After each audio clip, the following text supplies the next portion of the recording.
الحمد لله نحمده ونستعينه ونستغفره ونؤمن به ونتوكل عليه ونعوذ بالله من شرور أنفسنا ومن سيئات أعمالنا من يهده الله فلا مضل له ومن يضلله فلا هادي له ونشهد أن لا إله إلا الله وحده لا شريك له ونشهد أن سيدنا وحبيبنا أما بعد فأعوذ بالله من الشيطان الرجيم بسم الله الرحمن الرحيم يا أيها الذين آمنوا إذا تداينتم بدين إلى أجل مسمى فاكتبوه صدق الله العظيم وصدق رسوله النبي الكريم الأمين ونحن على ذلك لمن الشاهدين والشاكرين والحمد لله رب العالمين.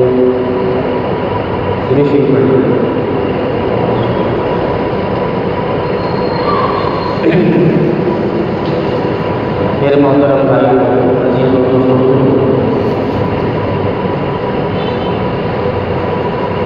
آج ہمارا موضوع ادھار معاملات اور قرض کے احکام یہ ہمارا موضوع ہے. دعائیں کرنے پر بتایا صحیح طور پر ان مسائل پر روشنی ڈالنے کی اور ان مسائل پر بات کرنے کی کوشش کا دعویٰ ہے. دیکھیے، ایک چیز جو ہے ادھار اور ایک چیز ہے قرض. تو ہمارے معاشرے میں جب ہم کہتے ہیں ادھار تو اس کا مطلب ہوتا ہے کہ ہم نے کسی سے کوئی سودا کیا، کوئی معاملہ کیا اور اس کی پیمنٹ ادا کی، اس کی قیمت ادا کی، اس کو کہتے ہیں ادھار. یا کسی کی کوئی چیز چھین لی، کوئی چیز چوری کر لی، کوئی بھی ایسا معاملہ ہوا جس کی وجہ سے آپ کا کسی پر ادھار ہو، اس کو کہتے ہیں ادھار. اور قرض کا مطلب یہ ہوتا ہے کہ ہم نے کسی سے کوئی چیز خریدی نہیں ہے بلکہ ہم نے اس سے قرض مانگا ہے. تو ادھار اور قرض میں یہ فرق ہے کہ قرض جو ہوتا ہے وہ کسی معاوضے کے بغیر، اب اس کو کہتے ہیں ہماری شریعت کی اصطلاح میں دو چیزیں ہیں، دو نام استعمال ہوتے ہیں. ایک ہوتے ہیں عقود معاوضہ اور دوسرا عقود غیر معاوضہ. عقود معاوضہ کا مطلب یہ ہے کہ وہ کانٹریکٹ، وہ معاملات جس میں اگلا بندہ اس کا عوض ادا کرتا ہے. جیسے اب جب آپ سودا خریدتے ہیں تو آپ پیسے دیتے ہیں، اگلا بندہ سودا دے رہا ہوتا ہے، چیز دے رہا ہوتا ہے. ہاں، یہ ایسا ہوتا ہے کہ کبھی تو دونوں چیزیں نقد ہوتی ہیں، پیمنٹ بھی نقد ہے، چیز بھی نقد ہے. کبھی ایسا ہوتا ہے کہ چیز نقد ہے لیکن پیمنٹ ادھار ہے، اور کبھی ایسا ہوتا ہے کہ پیمنٹ نقد ہوتی ہے اور چیز ادھار ہوتی ہے. اور بھی اس طرح کے معاملات ہوتے ہیں جس میں دونوں طرف سے عوض دیا جاتا ہے، دونوں طرف سے عوض دیا جاتا ہے. اس کو کہا جاتا ہے عقود معاوضہ، معاوضے والے معاملے. اور دوسرا ہوتا ہے عقود غیر معاوضہ، جس میں ایک طرف سے تو عوض ہوتا ہے، ایک طرف سے تو کوئی چیز دی جاتی ہے لیکن اگلا بندہ اس کے مقابلے میں کوئی چیز نہیں دیتا، اس کو عقود غیر معاوضہ کہتے ہیں. تو قرض ایک ایسی چیز ہے کہ ایک بندہ مانگتا ہے اور بعد میں وہ قرض واپس کرنا ہے. وہ جتنے پیسے لیے تھے 10 لاکھ 2 لاکھ 10 لاکھ جتنے بھی لیے تھے وہی واپس کرنا ہے. اس کے مقابلے میں کوئی چیز لی نہیں جاتی، خریدی نہیں جاتی. اور احکام میں فرق یہ ہے کہ جو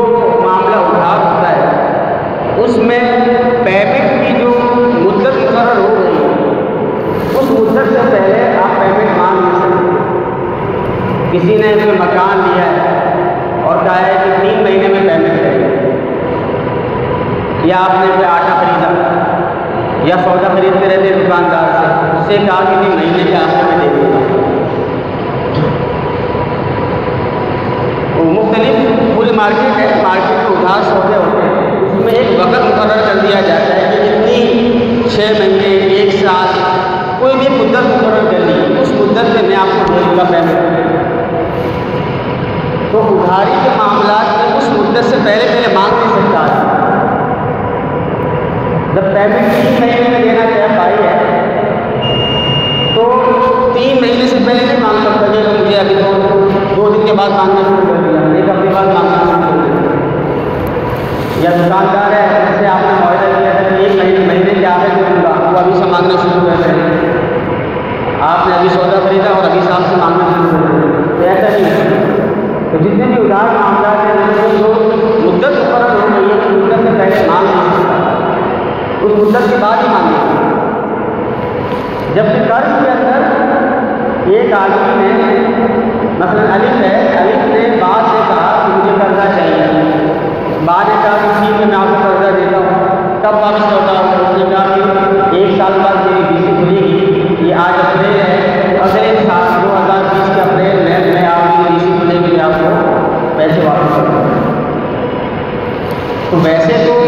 کہنے والا، سننے والا، دینے والا سب یہی سمجھتا ہے، سمجھا جاتا ہے ہمارے یہاں کہ جو 1 سال کی مدت مقرر ہوئی ہے اس سے پہلے یہ مانگے نہیں. لیکن شریعت یہ کہتی ہے کہ اس سے پہلے بھی مانگنا، کیونکہ اس نے قرضہ دیا ہے تو ادھاری کا معاملہ نہیں ہے. تو ادھاری کا قرض میں فرق ہے کہ ادھاری کے اندر جو مدت پیمنٹ کی طے ہوئی ہے اس سے پہلے آپ مانگ نہیں سکتے، اور قرض کے اندر جو مدت مقرر ہوئی ہے پہلے وہ سال 2 سال 3 مہینے 2 مہینے 1 ہفتہ، تو جو قرض دینے والا ہے وہ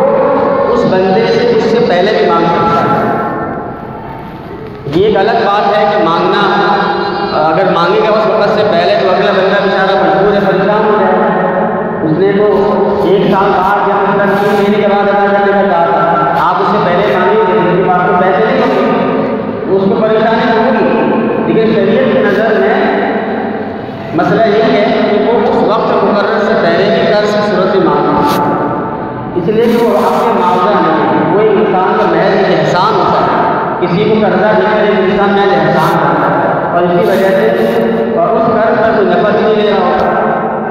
قرض کا مطلب یہ ہوتا ہے کہ کاٹنا، قرض کا مطلب ہوتا ہے کاٹنا. تو جب ایک آدمی کسی کو قرض دیتا ہے تو گویا کہ وہ اپنے وہ پیسے کاٹ کے بالکل اپنی ملکیت سے نکال کے دوسرے کو دے دیتا ہے، اور اس کی طرف وہ دیکھتا بھی نہیں دوبارہ، نہ اس سے فائدہ اٹھانے کا سوچتا ہے کہ میں اس سے یہ جو پیسے دیے اس سے سود لوں یا اس سے اتنا فائدہ اٹھاؤں. تو کسی طرح کا وہ فائدہ نہیں اٹھا سکتا. تو یہ فرق ہے ایک بہت بڑا ادھار معاملات کے اندر اور قرض معاملات کے اندر. دوسرا بڑا فرق یہ ہے ادھار اور قرض کے اندر کہ ادھار معاملے میں اگر آپ نے یہ جتنے بھی عقود معاوضہ ہیں ان کے اندر جب کوئی شرط فاصل لگا دی جائے تو اس کی وجہ سے وہ معاملہ فاسد ہو جاتا ہے. جبکہ قرض کے اندر اگر شرط فاصل لگا دی تب بھی وہ قرض کا معاملہ فاسد نہیں ہوگا بلکہ شرط خود فاسد ہوگی. اس کو مثال سمجھیں. مثال یہ ہے کہ اگر ایک آدمی نے دوسرے سے کوئی پلاٹ خریدا اور پلاٹ خریدا 7 شرط لگا دی کہ میں آپ کو پلاٹ کی شرط کے ساتھ بیچتا ہوں کہ میں 1 سال تک میں خود اس میں اوپر کر رہا ہوں. یہ پلاٹ میں آپ کو بیچ رہا ہوں لیکن اس شرط کے ساتھ 1 سال تک 2 ماہ تک 4 ماہ تک میں خود اس میں رہوں گا بغیر کرائے، میں کوئی کرایہ بھی نہیں دوں گا. یہ کوئی اور شرط لگا رہا ہے کہ میں آپ کو یہ مکان بیچ رہا ہوں اس شرط کے ساتھ آپ مجھے اپنی فلانی گاڑی وہ مجھے 2 مہینے کے لیے چلانے کے لیے، یا میں آپ کو یہ مکان بیچ رہا ہوں اس شرط کے ساتھ آپ مجھے اس کے بدلے میں اتنا قرضہ کرو گے الگ سے. تو یہ ساری شرطیں فاسد ہیں. اس طرح کی کنڈیشنل معاملات کرنا یہ شرع جائز نہیں ہے. لیکن اگر کسی نے قرض لیا، کسی سے قرضہ مانگا اور قرض مانگنے والا جو قرض دینے والا ہے وہ کہتا ہے ٹھیک ہے میں آپ کو یہ قرضہ دیتا ہوں لیکن اس شرط کے ساتھ دیتا ہوں کہ اس کے بدلے میں آپ مجھے جو اپنا فلانا جو مکان ہے وہ کرائے پر دیں، یا اس طرح کی کوئی اور شرط لگا دیتا ہے، تو اس کی وجہ سے یہ قرض دینے کا جو معاملہ ہے وہ ناجائز نہیں ہوگا۔ قرض دینا لینا جائز ہے، لیکن یہ جو شرط لگا یہ شرط بھی ناجائز، یہ شرط لگانا ناجائز، لیکن قرض کا معاملہ ہو جائے۔ جبکہ اس سے پہلے جو مثال دی آپ کو مکان کی خریداری کی صورت میں یہ شرط لگانا، اس سے وہ معاملہ ہی کرنا ٹھیک نہیں ہوتا، وہ معاملہ ہی سے غلط ہوتا ہے، وہ شرط بھی غلط ہوتی ہے اور معاملہ بھی غلط ہوتا ہے۔ تو یہ ادار اور قرض کے اندر یہ دو فرق ہیں۔ اور اب شرط کی بات چل رہی ہے، تو شرط کے اندر ایک دو باتیں اہم ہیں جو ان کو سمجھنا ضروری ہے۔ دیکھیں، جب ہم کوئی معاملہ کرتے ہیں کچھ شرطیں ہم بھی لگا رہے ہیں، کوئی نہ کوئی شرط ہم بھی لگا رہے ہیں، لیکن کچھ شرطیں ایسی ہیں کہ جو جائز ہیں اور کچھ شرطیں ایسی جو جائز نہیں ہیں۔ جو شرط ایسی ہو کہ جو ہم جو معاملہ کرنے جا رہے ہیں تو اس کے مزاج کے مطابق ہی ہو، اس کے مزاج کے مطابق ہو، اس کے تقاضے کے مطابق ہو، تو وہ شرط لگانا چاہیے۔ جیسے آدمی مکان بیچتا ہے اور یہ کہتا ہے کہ میں مکان آپ کو اس شرط کے ساتھ بیچ رہا ہوں کہ آپ پیمنٹ مجھے نقد دے دیں گے، وہ بھی شرطیں لگا رہے ہیں کہ میں مکان آپ کو بیچ رہا ہوں لیکن اس شرط کے ساتھ پیمنٹ نقد دیں گے، تو یہ اس کو کوئی حرج نہیں ہے۔ اس لیے کہ یہ ایسی شرط لگانا تو معاملے کا مزاج ہے، تقاضا ہے، اور اس کو خرابی بھی نہیں۔ یا آدمی یہ کہتا ہے کہ میں یہ مکان آپ سے لے رہا ہوں اس شرط کے ساتھ کہ جتنے بھی ایگریمنٹ ہیں، جتنے بھی اس کے کاغذات ہیں سب آپ مجھے دیں گے، تو ظاہر ہے اس میں کوئی سی خرابی کی بات ہے، اس لیے تو ٹھیک ہے۔ یا ایک آدمی کہہ رہا ہے کہ مکان آپ کو بیچتا ہوں لیکن جتنے گیس بجلی کے بل ہیں وہ سب آپ نے کلیئر کر کے دینا ہوگا، یہ بھی کچھ کوئی حرج نہیں، تو ٹھیک ہے، بالکل معاملہ اسی طرح کرنا چاہیے۔ تو یہ شرطیں ایسی ہیں کہ خود وہ جو معاملہ ہے وہ خود تقاضا کرتا ہے کہ ایسی شرطیں جائز ہونی چاہیے، نہیں اس طرح کی شرطیں جائز ہیں۔ اور شرط یہ قسم کو ہوتی ہے کہ جو ویسے تو جائز نہیں ہے لیکن مسلمانوں کا معاشرہ اس کو تسلیم کر لیتا ہے، مسلمانوں کا معاشرہ، مسلمانوں کی اجتماعیت اس کو تسلیم کر لیتی ہے اور اس کو اس میں حرج نہیں سمجھتی۔ تو پھر اسلام میں کہتا ہے کہ بعض معاملات ایسے ہیں کہ اس میں جب تمام معاشرہ اجتماع ہو جائے، اکٹھا ہو جائے اور اس کو کرنے لگے تو وہ جائز ہو جائے۔ جس کو مسلمان اچھا سمجھنے کو اللہ کے نزدیک اچھی ہو جائے۔ اب مثال کے طور پر اس کی بھی کئی صورتیں ہمارے یہاں رائج ہیں۔ ہم جب ایک موبائل خریدتے ہیں یا کوئی فریج خریدتے ہیں یا کوئی استری خریدتے ہیں، اس طرح کی کچھ چیزیں خریدتے ہیں، تو ساتھ میں کمپنی والا ہے وہ یہ کہتا ہے کہ اگر یہ اتنے مہینے میں یا ایک سال میں 2 سال میں اگر یہ خراب ہو گیا تو بنا کر ہم دیں گے یا اس کے بدلے میں دوسرا دیں گے۔ تو آپ دیکھیے یہ شرط لگائی جا رہی ہے کہ آپ ہم سے یہ چیز خریدو، یہ فریج خریدو، یہ موبائل خریدو، اور شرط یہ ہے کہ اگر آپ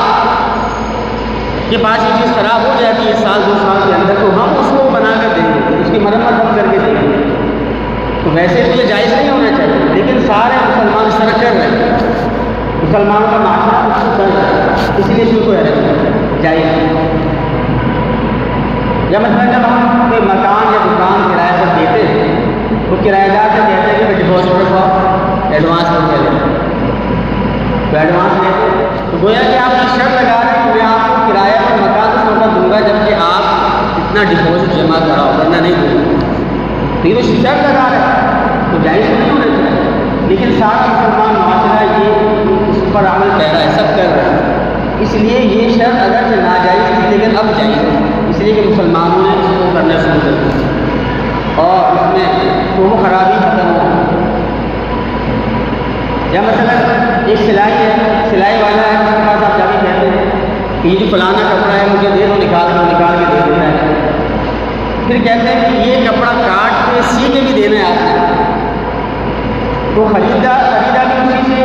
اور سلوایا بھی اسی سے اور اس کی قیمت دے دی۔ یہ بھی جائز نہیں ہوا ہے دل میں. یا مثلاً آپ کسی سے کوئی دروازے والے کے پاس جاتے ہیں اور کہتے ہیں کہ بھائی یہ دروازہ آپ نے اس طریقے سے بنا کے دینا ہے. تو ایک تو صرف لوہا خریدنا، اصل تو معاملہ یہ تھا کہ لوہا خریدتے اور خود دروازہ بناتے، لیکن ہم کیا کرتے ہیں، کہتے ہیں کہ یہ جو گرل ہے یا دروازہ ہے وہ آپ نے بنا کے بھی آپ نے دینا ہے. تو اصل میں لوہا بھی خرید رہے ہوتے ہیں آپ، اور ساتھ میں اس کو کہہ رہے ہوتے ہیں کہ آپ نے بنا کے بھی آپ نے دینا ہے. تو ایک طرح کا شرط ہے، لیکن یہ جائز ہے، اس میں کوئی حرج نہیں. اب پکوان والے کے پاس جاتے ہیں کہتے ہیں کہ 5 دے کے بنا دیں اور اس طریقے کی ہونی چاہیے.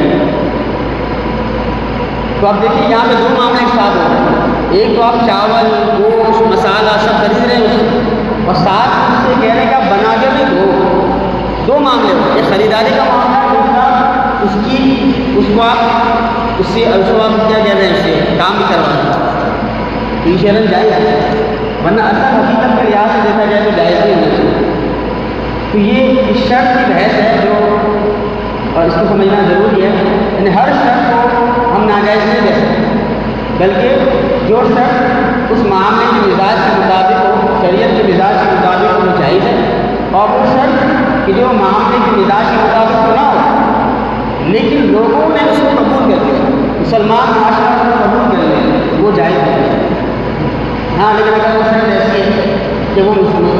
اس معاملے کے مزاج کے مطابق بھی نہیں ہے، شریعت کے مزاج کے مطابق بھی نہیں ہے، اور مسلمان معاشرہ بھی اس کو قبول نہیں کرتا، تو پھر اس وقت وہ جائز نہیں ہے. اب ادھار معاملہ کرنے، جیسے میں نے شروع میں عرض کیا کہ ادھار معاملہ کرنے کی ایک صورت یہ ہوتی ہے کہ پیمنٹ ادھار ہو اور چیز نقد ہو، اور ایک صورت یہ ہوتی ہے کہ چیز نقد ہو، پیمنٹ ادھار ہو. تو دونوں کے اندر ضروری ہے کہ اس کی جو مدت ہے وہ معلوم ہے. پہلے تو آپ یہ سمجھ لیں کہ ایک نقد معاملہ ہوتا ہے، ادھار معاملہ. نقد معاملے کو سمجھنے کے بعد انشاءاللہ ادھار معاملے کو سمجھنے میں آسان ہو جائے گا. نقد معاملہ کسے کہتے ہیں؟ نقد معاملے کا مطلب یہ ہوتا ہے کہ جب آپ کسی دکان یا بازار میں جاتے ہیں اور چیز کا سودا کر لیتے ہیں اور سودا ہو جانے تک، چیز کے دے دینے تک کوئی ایسی بات نہیں ہوتی جس سے یہ معلوم ہو کہ یہ ادھار خریدا. جیسے ہم سودے والے کے پاس جاتے ہیں، پان والے کے پاس جاتے ہیں یا گرل والے کے پاس جاتے ہیں اور اس سے کہتے ہیں کہ بھائی یہ چیز مجھے دے، یہ والی گرل اٹھا کے دے، یا اتنا سودا، اتنا دال، چینی، یہ کپڑا اتنا دے دیں، تو اٹھا کے دے دیتا ہے. تو جیسے اس نے اٹھا کے دے دیا آپ کو، اس کا مطلب یہ ہو کہ یہ نقد معاملہ ہو، اس لیے کہ آپ نے لیتے وقت اور اس نے دیتے وقت کہا نہیں کہ ادھار معاملہ ہے. نقد معاملہ کہتے ہیں کہ جب تبادلہ ہو رہا ہو، لین دین ہو رہا ہو، تو اس وقت ادھار کا لفظ نہ کہا جائے. آسان لفظ ہے، جب جانبین سے لین دین ہو رہا ہو تو دونوں طرف سے کسی قسم کی ادھاری کے الفاظ نہ کہا جائے، نہ کہا جائے کہ یہ ادھار خریدنا، مجھے ادھار ہے. ہاں چیز لے لینے کے بعد وہ اگر کہتا ہے، چیز لے لی اور کہتا ہے کہ یار اس کو لکھ دو یا بعد میں دے دوں گا، کل بل دے دوں گا،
لکھا ہوتا ہے کہ عند طلب ادا کرنا،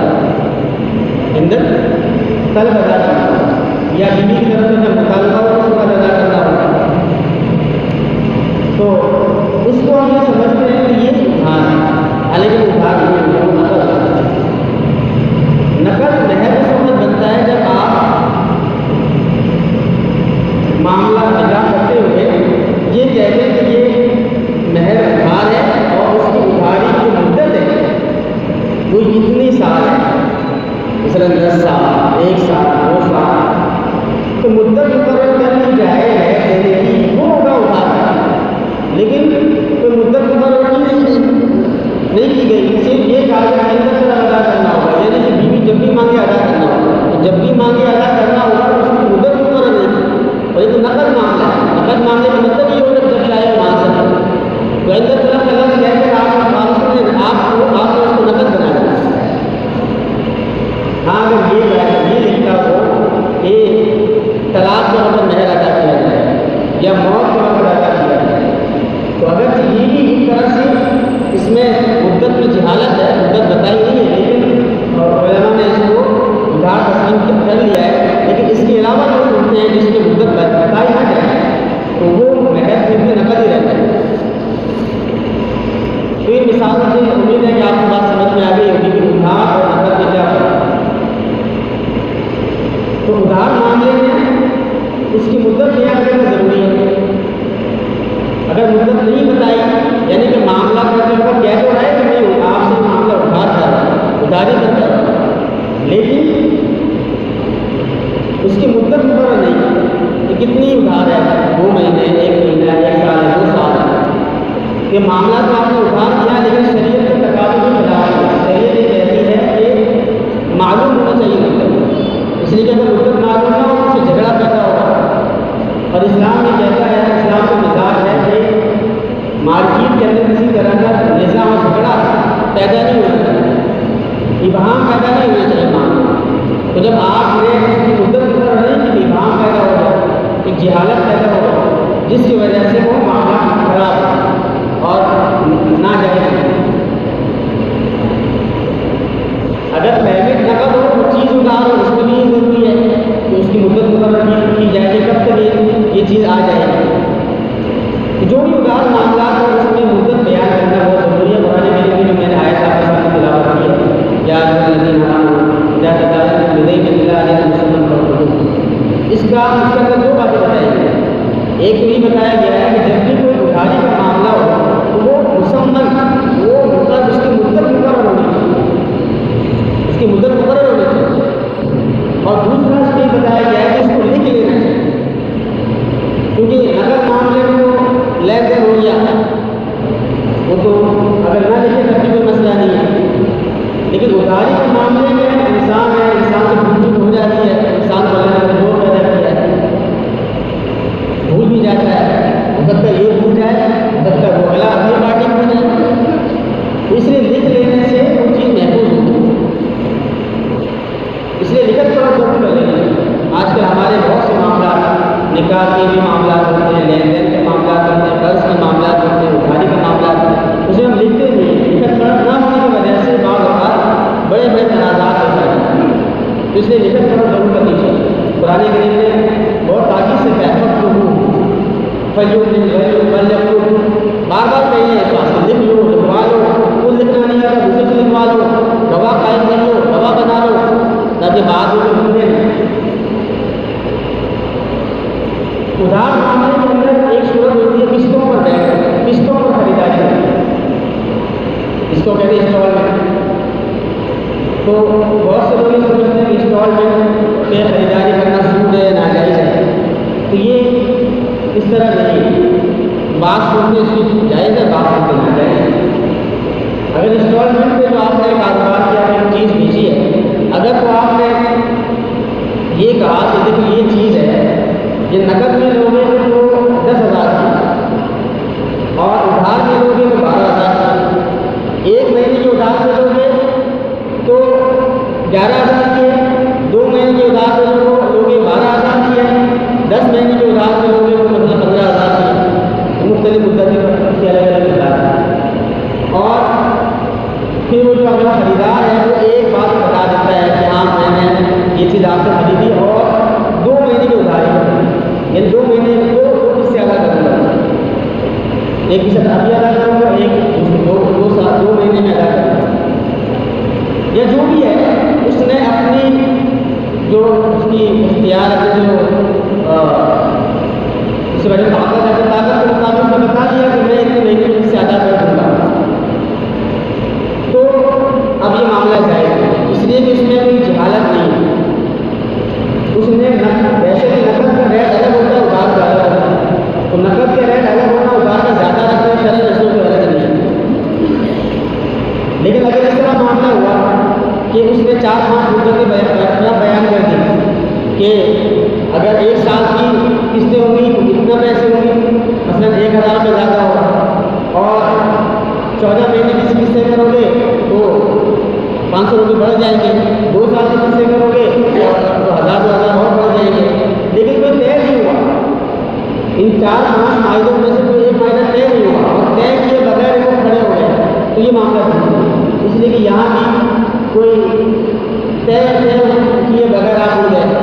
لیکن اگر آپ نے طے کر لیا اور ابھی میں طے ہو جاتا ہے، طے کر لیا جاتا ہے، وہ اگلا بندہ کہتا ہے کہ ٹھیک ہے میں آپ کو 1 سال کی قسطیں ادا کروں گا، یا بعد میں 2 سال کی قسطیں ادا کروں گا، تو ایک مدت اس نے قبول کر لی ہوتی ہے کہ اس طرح قسطوں میں آپ کو بیان ادا کروں گا، تو شرط اس میں وجہ سے یہ جائے، لیکن بعض اوقات میں یہ بھی ہوتا ہے کہ اگر آپ نے مدت مقررہ پر قسط ادا نہ کی، کسی مہینے آپ نے قسط تاخیر سے ادا کی تو آپ کو فائن لگے گا، جرمانہ لگے گا، تو یہ جرمانہ لگانا جائے گا، جرمانہ لگانا یہ جائے گا، اگر جرمانہ لگا دیا تو وہ ہو جائے گا غلط، وصول ہو جائے گا، اور قسطوں کی بیع کے اندر علماء نے بات لکھی ہے کہ اگر ایک آدمی دکاندار ہے وہی شرط لگاتا ہے کہ میں آپ کو یہ چیز بیچ رہا ہوں اور قسطوں میں بیچ رہا ہوں، لیکن اگر آپ نے کسی مہینے قسط میں تاخیر کی 2 مہینے 3 مہینے جو بھی وہ مقرر کر لے، اگر آپ نے اتنے مہینے قسط ادا کرنے میں تاخیر کر لی تو پھر آپ نے ساری قسطیں اکٹھی ادا کرنی ہوگی، تو یہ بھی جائز ہے، شروع میں تو مدت مقرر ہوئی تھی کہ 1 سال میں 12 مہینے میں قسطیں وہ ادا کرے گا، ٹھیک ہے، ادا کر کے ادا کر دیں، لیکن اس نے یہ شرط لگایا کہ اگر آپ نے کسی مہینے تاخیر سے ادا کی تو ظاہر ہے مجھے اس سے نقصان ہوگا، مجھے تکلیف ہوگی، نقصان ہوگا، تو اس لیے وہ قسطوں کا معاہدہ ختم ہو کر وہ معاملہ نقد ہو جائے گا، اور سارے قسطیں آپ نے پھر نقد ادا 1 سال ادا کرنی ہوگی، شاید اس میں جو ہے یہ بھی ہے۔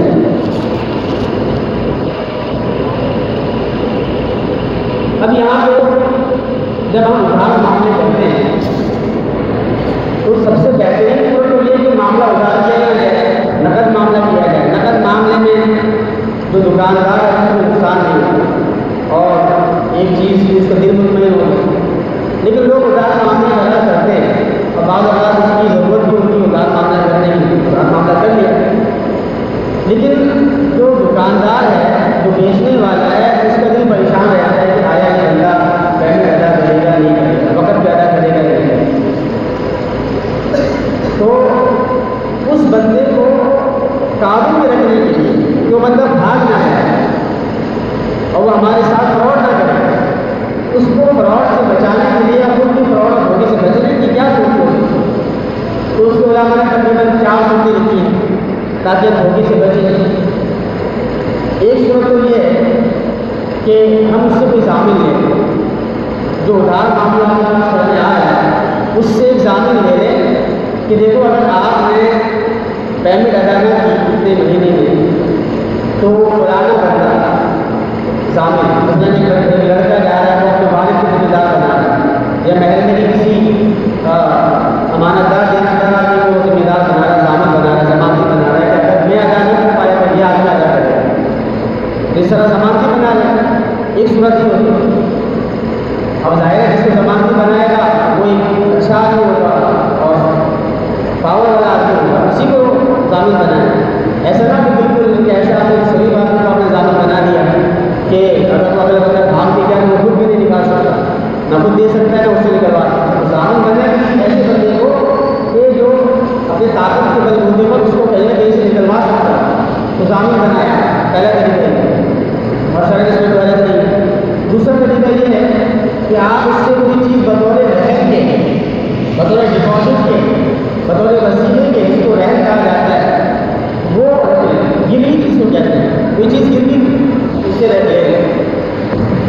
ایسی چیز ہے وہ 10 لاکھ کی آپ بیچ رہے ہیں، تو آپ اسے ایسا کر سکتے ہیں کہ 10 لاکھ کے برابر جو سونا ہے وہ اس سے گروی رکھوا دیں کہ بھائی آپ یہ اتنا سونا میرے پاس گروی رکھواؤ تو میں آپ کو یہ بیچ دوں. یا مثلا اس کا کوئی دوسرا پلاٹ ہے، اس پلاٹ کے جو کاغذات ہیں، اس کا دوسرا پلاٹ مثلا 10 لاکھ کا ہے، 12 لاکھ کا ہے، 14 لاکھ کا ہے، 25 لاکھ کا ہے. آپ نے اس سے معاملہ کرنے کے میں آپ کو مکان ادھار کے بیچ کے ہوں، لیکن مجھے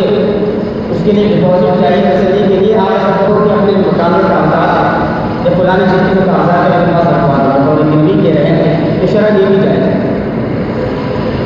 یا خود ایک مکان بھی رکھوا سکتا ہے، لیکن پھر رہن سے فائدہ حاصل کرنا چاہیے. وہ جو گروی ہے اس سے فائدہ حاصل کرنا چاہیے، وہی غلط ہے.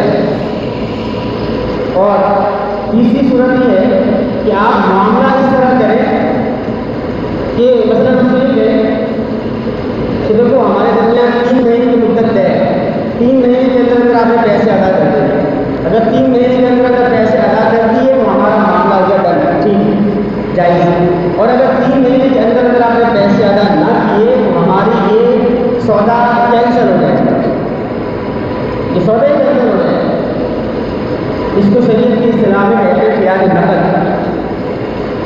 اور یہ ایسا کرنا چاہیے کہ آپ کسی کو اس طریقے سے کہیں کہ 3 مہینے تک یہ مدت مقرر کر لیں، تو مدت کے اندر اندر آپ پیسے ادا کر دو گے ٹھیک ہے، اور اگر ادا نہیں کیے تو سرے سے معاملہ ہی کینسل ہو جائے گا. اس طرح کیا کر سکتے ہیں. بلکہ جو خریدار ہوتا ہے بعض اوقات خریدار کو دھوکا ہو جاتا ہے. آج کل ہمارے معاشرے میں جو چیزیں بیچی جاتی ہیں 1 نمبر پر دور کی بات کا 3 نمبر بھی نہیں ہوتی. سیمپل دکھایا جاتا ہے 1 نمبر کو، اگر دینے کی بات آتی ہے تو تیسرے نمبر کی 14 نمبر کی چیز دی جاتی ہے. ایسا بھی ہوتا ہے، دھوکا دیا جاتا ہے. تو جو خریدار ہے، خریدار بھی اس طرح کی شرط لگا سکتا ہے کہ دیکھو میں چیز آپ کو خرید کے لیے جا رہا ہوں، لیکن مجھے 3 دن کا اختیار ہے، مجھے 4 دن کا اختیار ہے، مجھے 10 دن کا اختیار ہے. اگر تو اس چیز میں کوئی بھی دھوکا نکلا، کوئی اس میں گڑبڑ ہوگی تو میں چیز آپ کو واپس کر دوں گا. اس طرح کر سکتا ہے. اور منتظر نگہبان ایک صحابی تھے، ان کے ساتھ اکثر ایسا معاملہ ہو جاتا ہے کہ وہ جب کوئی چیز خریدتے تو میرا دھوکا ہو جاتا ہے. تو آپ نے فرمایا کہ جب تم بھی جب مارکیٹ میں گئی ہو کوئی بھی کوئی چیز خریدنے جاؤ تو اس دکاندار سے کہہ دیا کرو کہ لا خلا بڑی خیال سزا سدائیاں کہ بھائی دیکھو مجھے دھوکا ہو جاتا ہے، میں دھوکا ہوا نہیں دینا، میں اس لیے جا رہا ہوں 3 دن کے اندر مجھے اختیار ہے، اگر میں کوئی چیز گڑبڑ ہوئی تو آپ واپس کرنے آ جائیں. تو امام ابو حنیفہ نے فرماتے ہیں کہ خیال ہے کہ وہ 3 دن کا ہو سکتا ہے، اور امام ابو یوسف امام محمد وہی فرماتے ہیں کہ وہ اس سے زیادہ بھی ہو سکتا ہے. اور آج کل کی مارکیٹ میں لحاظ ہمارے علماء نے امام ابو یوسف امام محمد کی بہت فتویٰ دے دیا ہے اور فرماتے ہیں کہ 3 دن سے زیادہ میں بھی آپ اختیار لے سکتے ہیں، آپشن لے سکتے ہیں کہ 3 دن سے زیادہ آپ 1 مہینے کا. بلکہ اس سے آج ہمارے مارکیٹ میں معاملہ یہ بھی چل رہا ہے کہ کمپنی والا ہے وہ چیزیں لے کے چلا جاتا ہے، تو دکاندار کہتے ہیں ٹھیک ہے یہ چیزیں یاد رکھو، اگر بک گئی تو ٹھیک ہے آپ کو پیمنٹ دے دیں گے، نہ بھی تو واپس لے جائیں، نہ بھی تو واپس لے جائیں. تو اگر سر صحیح طور پر دیکھا جائے تو اس میں پریشانی ہوتی ہے کہ یہ کس طرح کا سودا ہے، یعنی کہ وہ دکاندار خرید نہیں رہا ہوگا، وہ کچھ رکھنے کے لیے کہہ رہے گھر کو اگر بک گئی تو ٹھیک ہے، اس وقت وہ پیسے دے دیں گے، نہیں بکی تو آپ چیز واپس لے جائیں. تو حقیقت میں وہ ہے کہ سودا ہوا ہی نہیں، ایک چیز امانت کے طور پر اسے دکان میں رکھی رہتی ہے. تو علماء فرماتے ہیں کہ اس کو بھی ہم یہی کہیں گے کہ یہ خیال شرط ہے، یعنی ہم یہ کہیں گے کہ یہ جو دکاندار یہ کہہ رہا ہے کہ یہ سیمپل یہ جو چیزیں آپ کی یہ یہاں پہ رکھ کے چلے جاؤ اور 1 مہینے کے بعد آ جانا، 1 مہینے کے اندر اگر چیزیں لکھ گئی تو ٹھیک ہے اور ہماری ہو جائیں گی اور آپ کو پیسے دے دیں گے اور جو بچ جائے گی وہ آپ واپس لے جائیں گے. تو گویا کہ وہ شرط لگا رہا ہوتا ہے کہ مہینے کے اندر اندر یہ چیز ہم خرید لیں گے اور مہینے کے اندر اندر اگر وہ نہ بھی تو آپ واپس لے جائیں گے. تو اس بنیاد پر اس کو جائز ہے. اور یا پھر یہ کر لیا جائے کہ اس کو کمیشن ایجنٹ بنا دیا جائے، یہ چیز ہم آپ کو آپ کے پاس رکھ کے جا رہے ہیں اور اگر آپ نے چیز بھجوا دی تو ہم آپ کو اتنا کمیشن دیں گے اور وہ کمیشن مقرر کر دیں. تو بہرحال اس کو ان شاء اللہ بعد میں جو بھی بات بھی ہوگی بروکری اور کمیشن ایجنٹ کے حوالے سے مزید بات ہوگی. تو فی الحال یہ جو معاملہ کر کے اپنے آپ کو نقصان سے بچا سکے۔ ادھار معاملے میں نقصان سے بچنے کے ایک اور طریقہ بھی ہوتا ہے جو اسلامی بینک اختیار کرتے ہیں۔ اسلامی بینک نے سارے حربے اختیار کر رہا ہوتا ہے، کبھی تو وہ کفالت دے رہا ہوتا ہے، کبھی وہ رہن لے رہا ہوتا ہے، اور بعض اوقات وہ ایسا کرتا ہے کہ وہ جو چیز ہے، جو چیز بیچی ہے اسی کو روک لیتا ہے، جو چیز بیچی ہے وہ چیز ہی اپنے پاس رہن کے طور پر رکھ لیتا ہے۔ تو اس کی دو صورتیں، ایک صورت جائز ہے، ناجائز ہے۔ جائز صورت یہ ہے کہ آپ نے وہ جو چیز ہے وہ اگلے بندے کو دے دی، کہا کہ ٹھیک ہے آپ ہم سے کار لینا چاہتے ہیں، کار آپ لے لو، مکان آپ لے لو۔ اس نے قبضہ کر لیا، قبضہ کر لینے کے بعد اس نے وقت مقرر پر پیمنٹ ادا نہیں کی، تو آپ نے کہا کہ آپ نے پیمنٹ ادا نہیں کی ہے، لہٰذا آپ یہ چیز، یہ بائک یا یہ گاڑی، یہ مکان ہم واپس آپ سے دے رہے ہیں، جب تک آپ پیمنٹ ادا نہیں کرو گے اس تک آپ کو یہ آپ کی چیز واپس نہیں کریں گے۔ یہ صورت جائز ہے، یہ صورت جائز ہے۔ اور ناجائز صورت یہ ہے کہ آپ نے قبضہ نہیں دیا اور قبضہ دینے سے پہلے ہی وہ چیز ہو گئی اور کہا کہ بھائی یہ چیز ہے تو آپ کی، لیکن ہم اس وقت تک نہیں دیں گے جب تک آپ پیمنٹ مکمل نہ کریں گے، تو یہ صورت جائز نہیں ہے۔ جائز صورت یہ کہ آپ پہلے اس کو دے دو، قبضہ کرا دو، اور اگر وقت مقرر پر نہیں دیتا ہے تو اس کے بعد آپ وہ چیز سے لے لو واپس۔ تو یہ کچھ صورتیں، چار صورتیں جس کے ذریعے سے آپ اپنے آپ کو نقصان سے بچا سکتے ہیں۔ یہ مسائل ہوتے ادھار معاملات کے، ادھار درجے پر۔ اب کچھ باتیں، کچھ مسائل ہیں قرض کے حوالے سے بھی، جیسے میں نے شروع میں بتایا کہ قرض میں جو مدت مقرر ہوتی ہے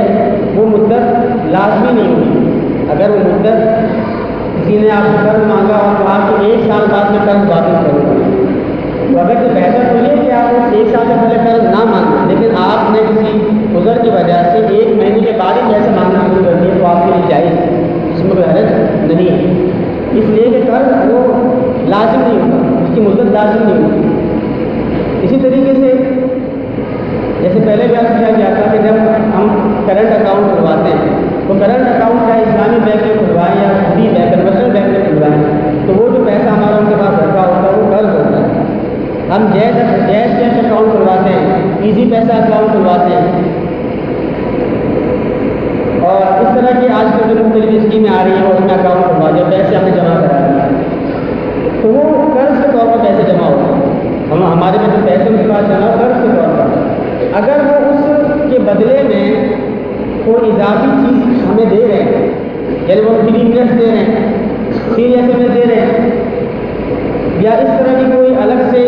کوئی اسکیم دے رہے ہیں، ہمیں فائدہ دے رہے ہیں، تو وہ سود ہے، وہ ناجائز ہے، آپ فری منٹس نہیں لے سکتے۔ البتہ کچھ سہولتیں ایسی ہوتی ہیں جو سارے کے سارے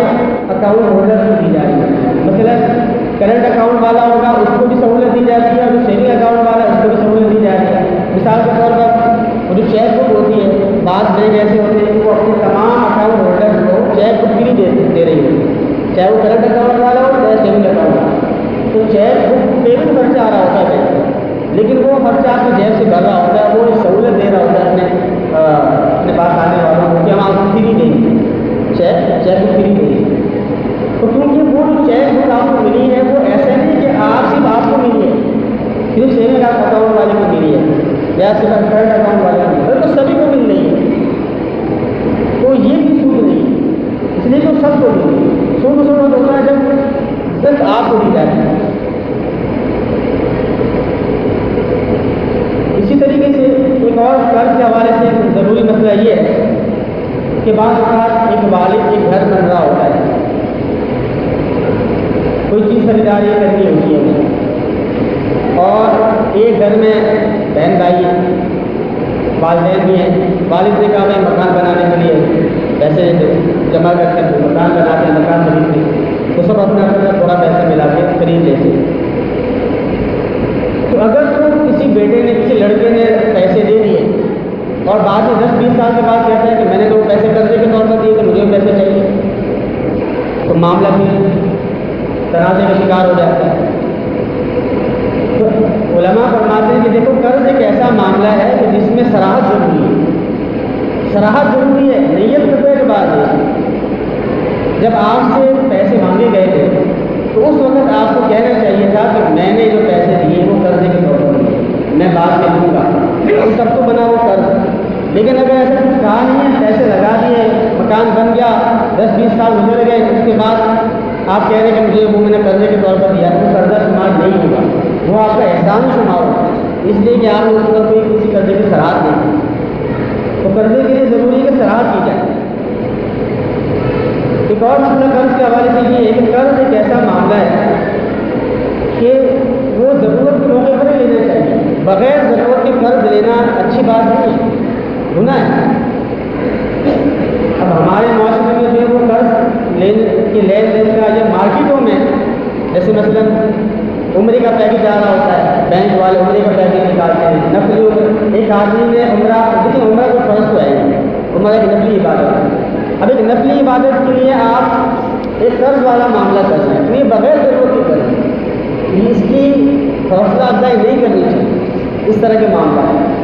یا ایک آدمی نے فرض حج ادا کر لیا ہے، اس کے باوجود وہ نفلی حج کے لیے وہ پیکج لیا ہوا ہے بینک سے، تو اس کی بھی حوصلہ افزائی نہیں کرنی چاہیے۔ قرض لیا جاتا ہے ضرورت کے موقع پر، ضرورت کے قرض نہیں لینا چاہیے۔ ہاں اگر ایک آدمی پر حج فرض ہے اور فرض حج کی ادائیگی کے لیے وہ قرض ایک ایسی اسکیم ہے جس میں قسطوں پر وہ پیمنٹ کرے گا بینک سے، تو وہ جائز ہے، اس لیے جو اس کی ضرورت ہے وہ ضرورت کی خاطر نہیں کرتا۔ تو قرض ہمیشہ کسی حاجت اور ضرورت کے موقع پہ لینا چاہیے، بغیر ضرورت کے نہیں لینا چاہیے۔ جب ایک انسان مرتا ہے تو مرنے کے بعد سب سے پہلے اس کی تجزیہ و تفکیر ہوتی ہے اس کے پیسے سے، اور اس کے بعد جو پیسہ بچتا ہے اس سے پہلے اس سے قرضہ ادا کیا جاتا ہے، پھر وصیت پوری کی جاتی ہے، اس کے بعد میراث تقسیم ہوتی ہے۔ تو قرض ادا کرنا یہ اتنی اہمیت ہے اس کی کہ انسان مر بھی جائے تو سب سے پہلے اس کو قرضہ ادا کیا جائے۔ یہ نہیں کہ انسان مر گیا تو آپ جو ہے وہ اس کا نقصان حال نہیں، بلکہ وہ اس نے جو پیسہ چھوڑا ہے پہلے اس کو تقسیم تفکیر ہو، اس کے بعد اس کا سب سے پہلے قرضہ ادا کیا جائے۔ اگر جو قرضہ اتنا زیادہ ہو کہ وہ سارا پیسہ ختم ہو جائے کوئی پرواہ نہیں، پہلے سارا قرضہ ادا کریں۔ ورثہ کو آخر چوتھے نمبر پر ہے، وراثت چوتھے نمبر پہ جاری ہوتی ہے، قرضہ دوسرے نمبر پر۔ اور آخری مسئلہ قرض کے حوالے سے یہ ہے، جب ایک آدمی دوسرے کو قرضہ ادا کرتا ہے تو اس قرض کی جو زکوٰۃ ہے وہ قرضہ لینے والے کے ذمے میں نہیں ہے، بلکہ قرضہ دینے والے کے ذمے۔ قرضہ لینے والا تو بیچارہ خود پھنسا ہوا ہے، وہ تو اتنے پیسے مائنس کرے گا، اس لیے کہ وہ تو بیچارہ اس کو پیسے واپس کرنا ہے۔ جو قرض دینے والا ہے اس پر اس کی زکوٰۃ ہے۔ بعض اوقات ہمارے معاشرے میں یہ ہو جاتا ہے کہ جو قرضہ لینے والا ہے وہ کہتے ہیں کہ میں آپ کی زکوٰۃ ادا کر دوں گا، وہ غلط مضبوط ہو جائے، اس لیے کہ اس نے تو پیسے اصل 1 لاکھ روپے کا قرضہ لیا ہے، تو وہ 1 لاکھ روپے بھی ادا کر رہا ہے اور ساتھ میں وہ زکوٰۃ بھی آپ کی طرف سے نکال رہا ہے۔ اصل اگر وہ زکوٰۃ 2,500 نکال دی تو اس نے گویا کہ 1,02,000 آپ کو دی، سود ہو گیا۔ تو اس لیے قرض کی زکوٰۃ جو ہے وہ آپ نے جو قرض دینے والا ہے وہ خود نکالے۔ البتہ بعض اوقات وہ قرض لینے والا ایسا فراڈی ہوتا ہے یا ایسا وہ بعض اوقات وہ تنظر ہوتا ہے کہ وہ آپ کو غالب امید ہو جاتی ہے کہ بندہ ادا نہیں کر پائے گا، پکا ہو جاتا ہے کہ بندہ نہیں ادا کرے گا، یا غالب امکان ہوتا ہے کہ ادا نہیں کرے گا۔ تو ایسی صورت میں وہ گویا کہ اس پر اس طرح زکوٰۃ واجب نہیں ہے۔ ایسا قرضہ جس کی ملنے کی امید نہیں ہے یا غالب یہ ہے کہ اس کو نہیں ملے گا تو پھر اس کی زکوٰۃ فرض نہیں ہے۔ البتہ جب مل جائے، اللہ کرے مل جائے اور مل گیا تو پھر اس صورت میں زکوٰۃ فرض ہوگی، لیکن پچھلے سال میں زکوٰۃ فرض نہیں ہوگی بلکہ اب سے زکوٰۃ فرض ہوگی۔ تو دعائیں کہ اللہ تبارک و تعالیٰ تمام مسائل کو سمجھنے کی توفیق عطا فرمائے۔